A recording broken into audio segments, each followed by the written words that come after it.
So now we're going to be talking about toxins in the environment. What are toxins? Just simply things that are out in our environment that can actually cause and lead to certain diseases, right? And so the leading person in this field, his name is Dr. Pizzorno.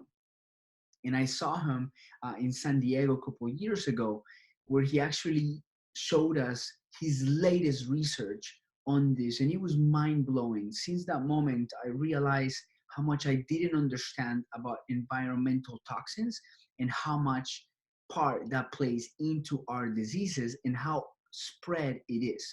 And so the main question that Dr. Pizzorno from Columbia University, an Ivy League school, wanted to understand is what percentage of chronic diseases is because we are exposed to all these toxins. I'm sure you have heard about these horror stories of Flint, Michigan, or in Detroit, the lead, that about 60% of the kids in all the public schools had lead poisoning from the pipes of the public schools and still wasn't fixed. A big mess. And lead leads to ADHD, mental retardation.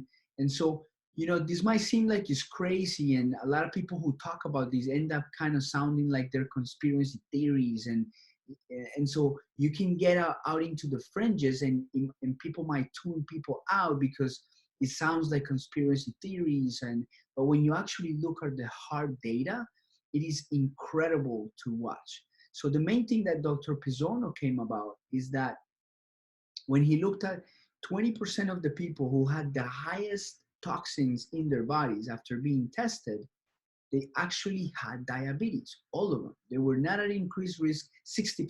60% had type 2 diabetes. Not at increased risk, they had it. And so that's when he started realizing that this was a bigger problem than what he thought. And so I'm gonna show you Dr. Pizzorno. This is Dr. Pizzorno from Columbia University, and this is a published article in the National Institutes of Health, and just a awesome guy. And he talks about, first of all, how much diabetes is improving. Don't get scared by any of these graphs. I'm just gonna simplify them for you. Diabetes is increasing over time. You can see in the graph, right? This one is sugar consumption increasing in this graph. And then chemical production. So productions of chemicals that go into foods, into plastics, into the containers that we eat, into our water, up, right? And so then what he calls diabetogens. Diabetogens is chemicals that actually is being defined in clinical environmental medicine, a funky and just a word for saying medicine that the science of medicine that causes disease because of something that we're exposed to, right? So here's the crazy thing. He says that these are the mainly toxins, diabetogens, that causes diabetes, right? And he says that, for instance, arsenic, 18%.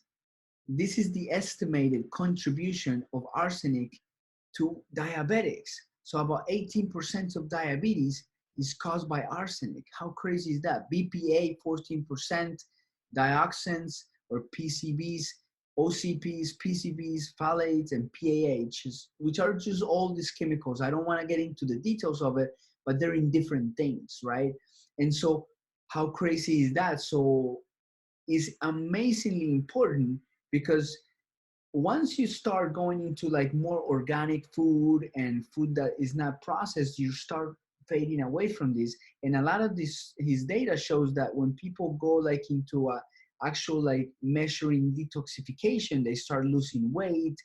And so it's not only that the food is more appropriate to optimize the body's function, but also you're getting away from these chemicals that actually induce this disease into our bodies.